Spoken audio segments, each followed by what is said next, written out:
So kung wala pang report o hindi pagganap ang report ng COA, anong pagbabasihan nila ng kanilang reklamo? So muli, mukhang ito po ay isang pasiklab dahil ito nga po ang dahilan kung bakit hindi siya nahahainan pa ng kaso para dyan sa confidential funds. Na ang issue ay nasa COA pa rin at wala pang desisyon ito. Kung walang desisyon ang COA, may presumption of regularity or presumption na ito ay still nararapat. So hanggang magkaroon ng desisyon ang COA, itong mga ganitong klaseng reklamo ay premature. Pwede naman kasuhan ang vice-presidente ng ganun. Ang problema lang kasi, ang paggagawa ng schoolhouses, kung hindi po ako nagkakamali, ay matagal nang sinabi ni VP Inday, hindi po ginagawa ng Department of Education, ginagawa po yan ng DPWH. So kung sila ang kinakasuhan, madidismiss po yan dahil hindi po sila ang tamang akusado sa kaso na ito. Ngayon, sabihin natin na ang DepEd ay ang nagtalaga.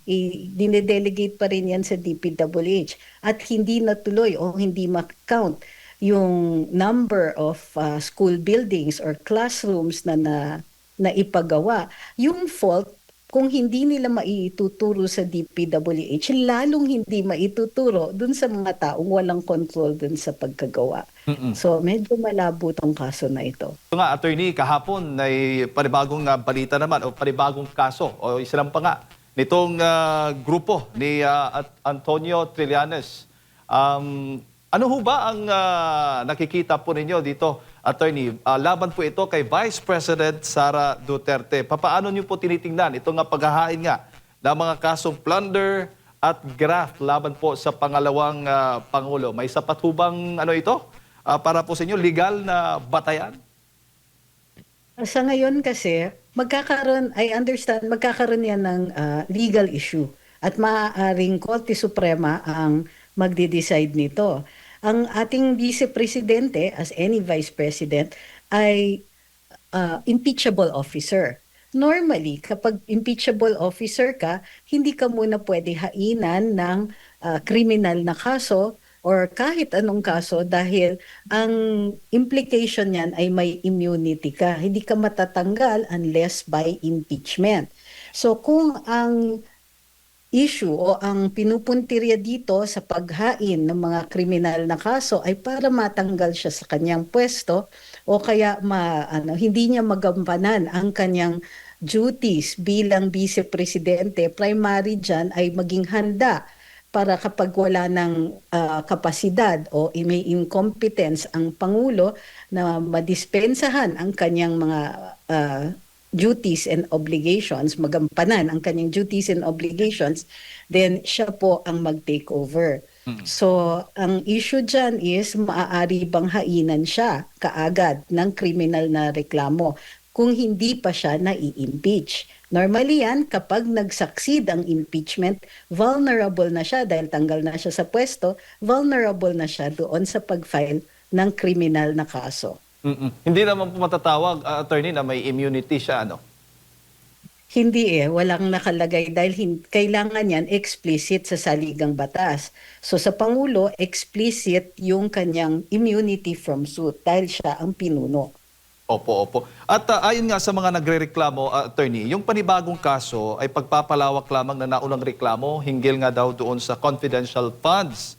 So sa pananaw po ninyo, kailan nagiging expansion ng reklamo o kailan ito nagiging ganap na bagong kaso sa ilalim ng ating batas? Well, kung yung dating mga reklamo na inihain sa kanya ay hindi nagresulta ng isang kaso sa harap ng hukuman, maaari naman nilang i-file yan. Ang problema sa kanila ay medyo premature yan. Kung ito ay ukol sa confidential funds, may pending na issue pa sa Commission on Audit.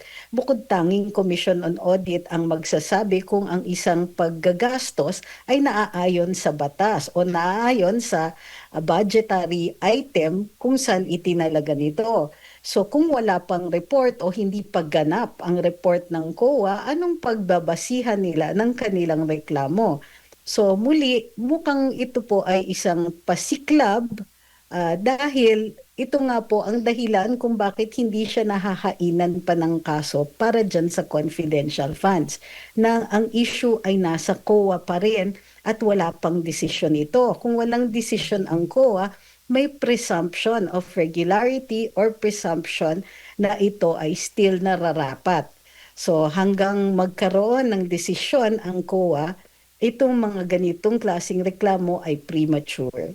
Opo, at kasama nga rin na doon sa mga reklamo, attorney, yung alleged irregularity daw ng 8 billion pesos na laptop procurement ng Department of Education at mga audit disallowances. Sa ganito bang mga issue, sapat na po ba na itong ang findings ng COA para maging basihan ng kasong kriminal? Hindi rin kasi kailangan may finding mismo ang COA na may malice, attended with malice ito. Ang COA nagre-recommend din yan ng pagfa-file ng kaso sa ombudsman kung sa kanilang pagsusuri ay mayroon ngang sinasadya na mali siya sa pag-procure dahil mayroon namang mga instances na tunay na wala namang malice, ibig sabihin, ito lang talaga ang kakayanin, may exigent circumstances. O kaya ang kanilang hindi pagsunod doon sa COA rules ay mayroong excuse o legitimate na concern. Maaari yan idulog sa hukuman kung sakasakali, ngunit ang pagdetermine ng probable cause mahihirapan kasi kailangan may clear showing na may malice ito para mag-count siya as a criminal case. So minsan talaga ang COA, mayroon silang ganon at malalabas dun sa decision ay isoli ang pera. So kapag ganon, soli ang pera, wala ang finding ng malice, hindi siya mag-proceed to a criminal case. Opo. At yung may allegation din na itong 192, 172 silid-aralan lamang ang naipatayo mula sa target na mahigit 6,000.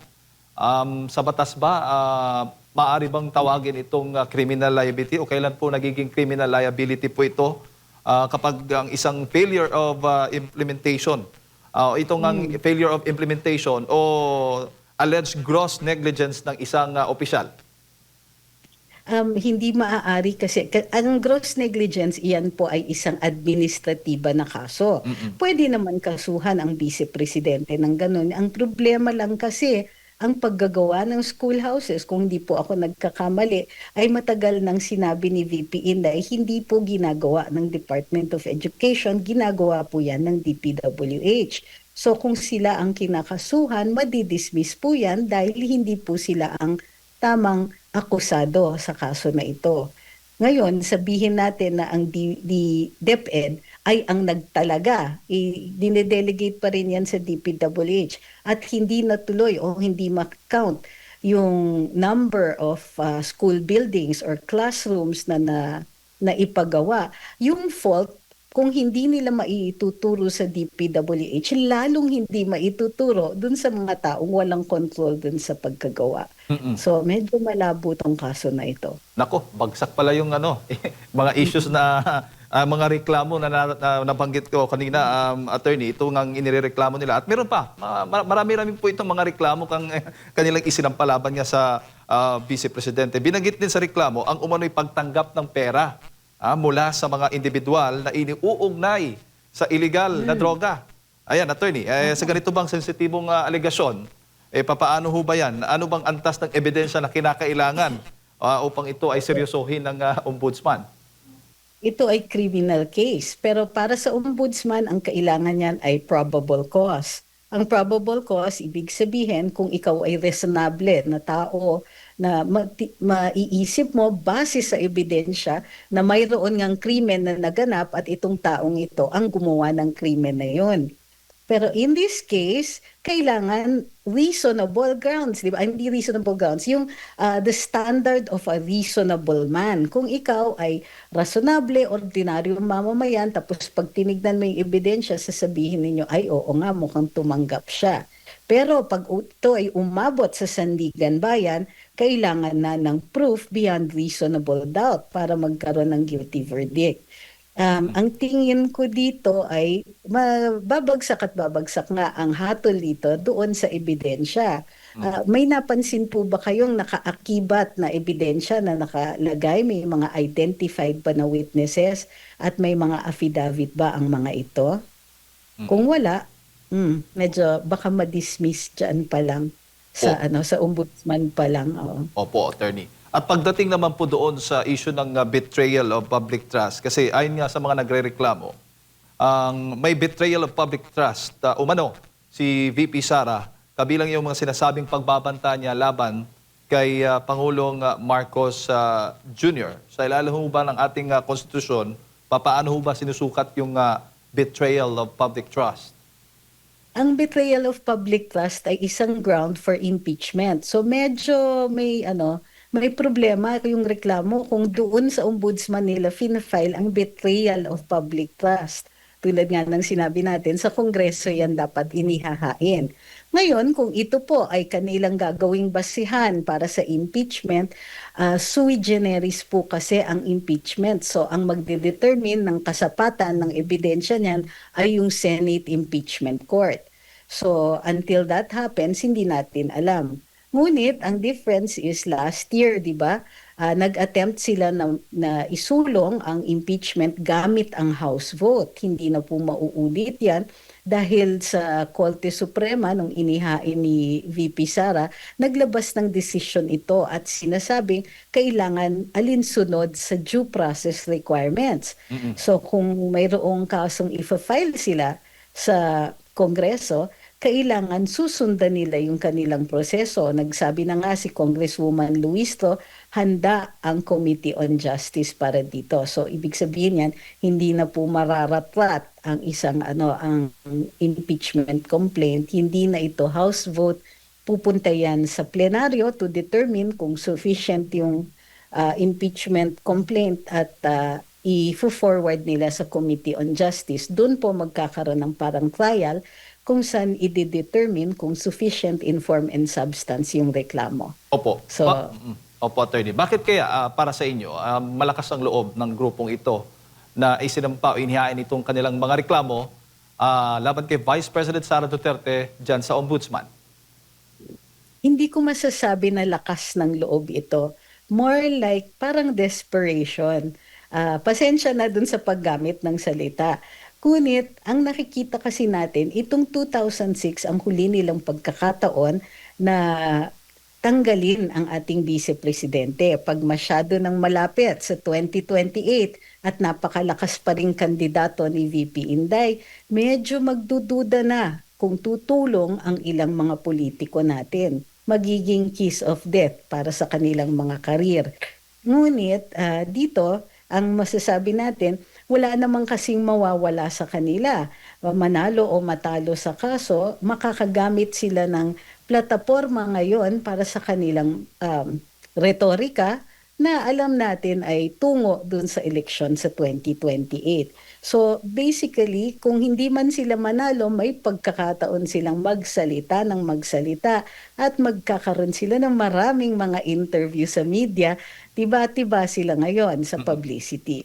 Opo, opo. Bago ko lang ipasa kay Partner Admar, ang reklamo bang ito sa tingin po ninyo, attorney, ay mas nakabatay ba sa legal accountability o may mga elemento po ng political pressure? Paano po dapat timbang ito ng Office of the Ombudsman?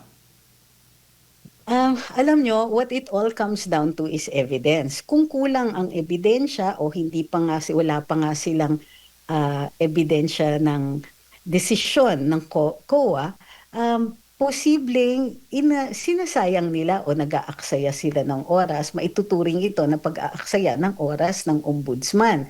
Kasi natural, kailangan pagtuunan ng pansin, mag-dedicate ng man-hours dito sa kanilang mga investigador. Ngayon, kung ang reklamo ay wala ngang ebidensya at ang kanilang hiling sa ombudsman ay maghanap ng ebidensya, isa pa po yan. So, mas matagal ang mailalaan na oras ng ombudsman maghanap lang ng ebidensya. Pero ang totoo is, ang pinakamalakas na ebidensya dyan ay ang hatol ng COA doon sa paggagastos. At kung may findings dito ng malice o intent to commit a crime. So, absent ng mga yon, kung wala ang mga yan, then kahit anong number of hours ang i-devote ninyo dito sa pag-iimbestiga o dun sa finding ng probable cause, baka ma-frustrate lang talaga sila. Ang sinasayang nila ay oras ng ombudsman.